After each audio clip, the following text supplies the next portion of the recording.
Most Christians think the spirit realm is some fluffy, airy, imaginary, or semi-real place. Wrong. Very wrong. In fact, pitifully wrong. You'll be shocked to find out what we have to say about the spirit realm and the fourth dimension. It's not what you think, so stick around to find out. Here we go.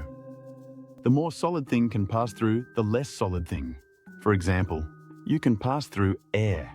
You can pass through air because you are more solid than air. Think about that for a moment. The more solid thing can pass through the less solid thing. Spirits can walk through walls.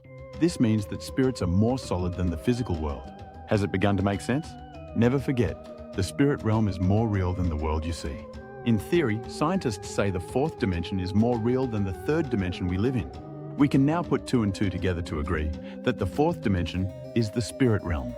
Dr. David Yongji Cho, pastor and best-selling author, wrote at least 2 books about this. 1. The Fourth Dimension. Discovering a New World of Answered Prayer. 2. Fourth Dimensional Living in a Three-Dimensional World. We recommend you read those books, but continue watching. There's a more important point. Why can't we see this more real world? Well, when Adam and Eve ate the forbidden, they began to see more of the physical and less of the spiritual. Since then, each time a human faces some trouble, that human must choose between the spiritual and the physical solution. Over thousands of years, humans have repeatedly chosen the physical over the spiritual solution. This has made our brains grow bigger, but our spirits blind, deaf, and worse.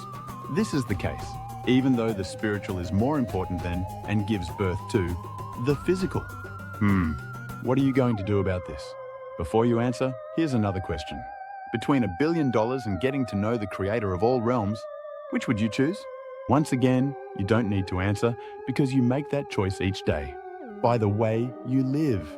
Do you really want to change things? Then do less to survive or succeed and do more to know Yahweh Adonai. Also, follow us to stay challenged. 2 of the most important decisions of your life. Shalom.